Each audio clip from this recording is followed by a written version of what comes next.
Friends అందరికీ good morning. ఈరోజు మా ఇంట్లో గోంగూర పప్పు వండుతున్నాను. ఇదిగోండి ఫస్ట్ గోంగూర కడిగేసుకున్నాను. తర్వాత ఇదిగోండి కందిపప్పు, అలాగే దీంట్లో కొంచెం కారం, కొంచెం పసుపు, ఉప్పు వేసాను. అలాగే ఉల్లిపాయలు వేసాను. ఇదిగోండి ఇక్కడ ఉల్లిపాయలు వేసుకున్నాను.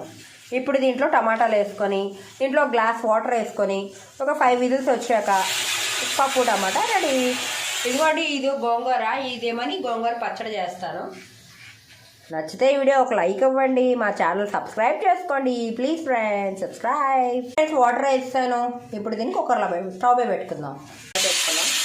ఒక 5 విజిల్స్ తీసుకున్నాక ఎలా వచ్చో చూపిస్తాను ఫ్రెండ్స్. ఇదిగోండి పప్పు గోంగూర రెడీ. నచ్చితే మా పప్పు గోంగూరకి ఒక లైక్, సబ్స్క్రిప్షన్ ఇవ్వండి please friends. Please like and subscribe.